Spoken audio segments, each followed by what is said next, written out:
HDFC bank and HDFC limited इन दोनों के बीच में मर्जर होने वाला है। आइए बात करते हैं इसके बारे में कि कंपनी ने ऐसा क्यों डिसाइड किया एंड इसके बाद क्या एडवांसेस होंगे जो इन्वेस्टर्स एंड जो ऑलरेडी एग्जिस्टेंस कस्टमर्स हैं उनको कैसे अफेक्ट करेंगे। HDFC limited and HDFC bank जब ये दोनों मर्ज हो जाएंगे तब ये पूरे इंडिया की तीसरी सबसे बड़ी कंपनी बन जाएंगे मार्केट कैपिटलाइजेशन के टर्म्स में। इन दोनों का जो मर्जर है इसको लगभग 12 से 18 महीने लगेंगे पूरा कंप्लीट होने में। तब तक कंपनीज जैसे फंक्शंस कर रही हैं वैसे ही फंक्शंस करेंगी, उसमें ज़्यादा कुछ अंतर देखने को नहीं मिलेगा। आइए बात करते हैं कि दोनों कंपनीज़ के मर्ज होने के पीछे क्या रीज़न्स हैं। Number 1, safety and profitability.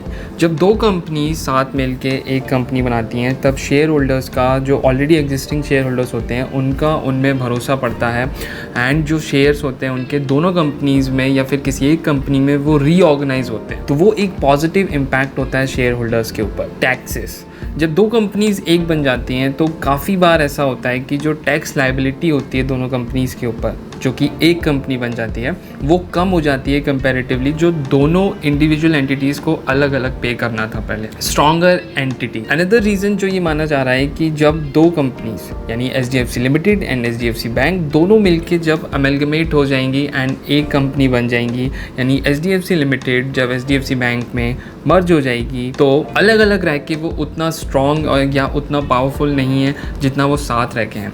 एक डेटा है जिसके अकॉर्डिंग ये बताया जा रहा है कि HDFC की जो नई बैलेंस शीट होगी आफ्टर द मर्जर वो होगी 25.61 लाख करोड़ की, सेकंड टू SBI जिसकी करंट बैलेंस शीट है 45.34 लाख करोड़ की एंड थर्ड नंबर पे है ICICI bank with 17.74 lakh crore. तो ये डेटा बहुत बड़ा है एंड आप देख सकते हैं जब ये दो एंटिटीज़ एक बन जाएंगी तब इनकी मार्केट कैपिटलाइजेशन ही नहीं इनकी बैलेंस शीट, यूज़र बेस, इन सब में बढ़ोतरी होगी। एक और फ़ायदा है cross selling opportunity. HDFC limited के ऑलरेडी पूरे देश में 445 ऑफिसेस हैं जो कि सिर्फ और सिर्फ मॉर्गेज बिजनेस को अभी तक प्रैक्टिस करते थे, बट जब ये मर्जर हो जाएगा उसके बाद उन्हीं सेम ऑफिसेस पे HDFC बैंक अपने अलग प्रोडक्ट्स यानी कि जो बैंकिंग प्रोडक्ट्स हैं उनको भी वहाँ पे सेल कर सकती है।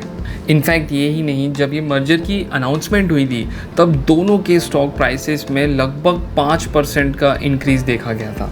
इस मर्जर की बात लगभग साल 2014 से चल रही है एंड जब 2018 में IL&FS के जो क्राइसिस हुआ था उसके बाद RBI ने जितने भी नॉन बैंकिंग फाइनेंशियल इंस्टीट्यूशंस हैं यानी कि HDFC लिमिटेड की तरह उनको एक more of like banking system की तरह परफॉर्म करने के लिए फोर्स किया है। अब बात करते हैं शेयर होल्डर्स की।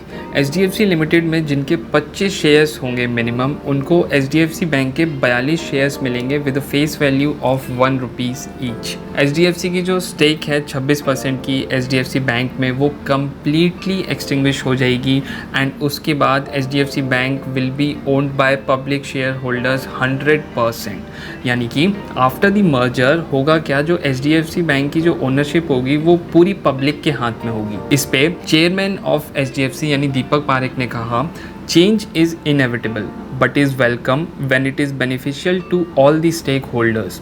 The merger not only makes the combined entity strong enough to counter competition but makes the mortgage offering more competitive. HDFC limited और HDFC बैंक पे अगर इस मर्जर पे कोई और न्यूज़ आती है या कोई और अपडेट आती है मैं ज़रूर उस पर एक अनदर वीडियो बनाऊंगा। तब तक के लिए do make sure you like, share and subscribe. अगर आपको पसंद आया हो तो प्लीज़ कमेंट। मैं आपसे मिलूंगा नेक्स्ट वीडियो में। Till then take care, bye bye.